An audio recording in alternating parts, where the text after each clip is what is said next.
স্বাগতম নতুন একটি গল্পে নতুন একটি আয়োজনে। আজকে আপনাদের সাথে কথা হবে শাকিব খানকে নিয়ে এবং শাকিব খানের পারিপার্শ্বিক সিনেমার কথা নিয়ে।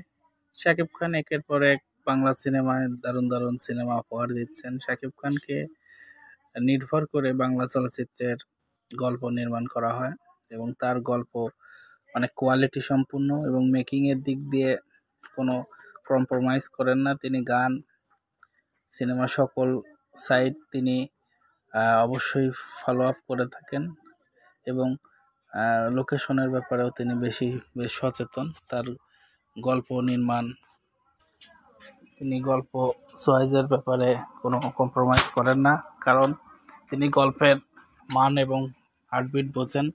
বিভিন্ন দেশ এবং দেশের বাইরে চলচ্চিত্র প্রযোজনা প্রতিষ্ঠানের সাথে তিনি কাজ করে থাকেন। শাকিব খান অনন্য একজন হিরো। বাংলা চলচ্চিত্রের বিভিন্ন সংকটময় পরিস্থিতিতে তিনি তার চলচ্চিত্রের মাধ্যমে চলচ্চিত্রকে আরও সামনের দিকে এগিয়ে নিয়ে যাচ্ছেন। বাংলা সিনেমার হল মালিকগুলোও বাংলা চলচ্চিত্রকে বাঁচিয়ে রাখতে হলে অবশ্যই শাকিব খানের সিনেমায় তারা বেশি প্রাধান্য দিয়ে থাকে। শাকিব খান গল্প চয়েস থেকে শুরু করে পরিচালক, প্রযোজক সব কিছু দেখে A1 মানের চলচ্চিত্রকে তিনি প্রাধান্য দিয়ে থাকেন। তার আসছে যে বড় বড় প্রজেক্টগুলো আর সিনেমাগুলো বাংলা চলচ্চিত্রে মুক্তি পাবে, এক একটি সিনেমা হবে অনেক বেশি ধামাকা। দরদ সিনেমাটি প্যান ইন্ডিয়ান মুভি হওয়াতে সেটার উপরে জনগণের চাহিদা প্রত্যাশা অনেক বেশি। এছাড়াও রাজকুমার ছবিটি হিমেল আশরাফ পরিচালনা করছেন। দেশ এবং বিদেশে শুটিং হবে।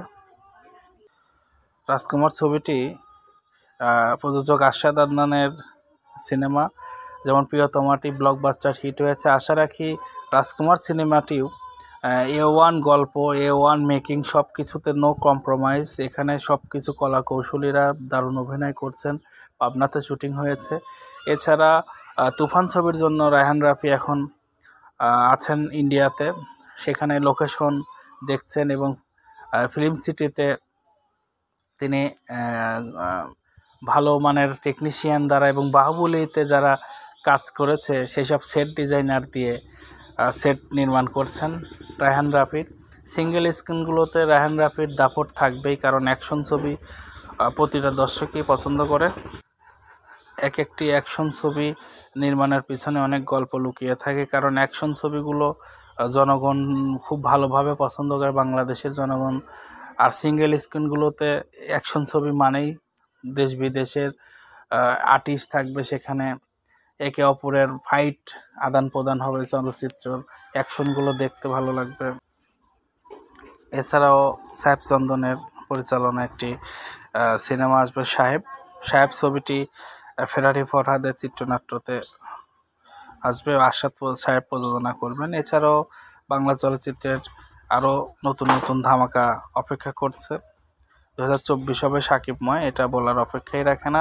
প্রিয় দর্শক, আপনারা যারা ভিডিওটা দেখছেন তাদেরকে অনুরোধ, অবশ্যই চ্যানেলটাকে সাবস্ক্রাইব করবেন এবং আপনাদের মূল্যবান মতামত আমাদেরকে জানিয়ে দেবেন। ভিডিওটি দেখার জন্য শেষ পর্যন্ত ধন্যবাদ সবাইকে।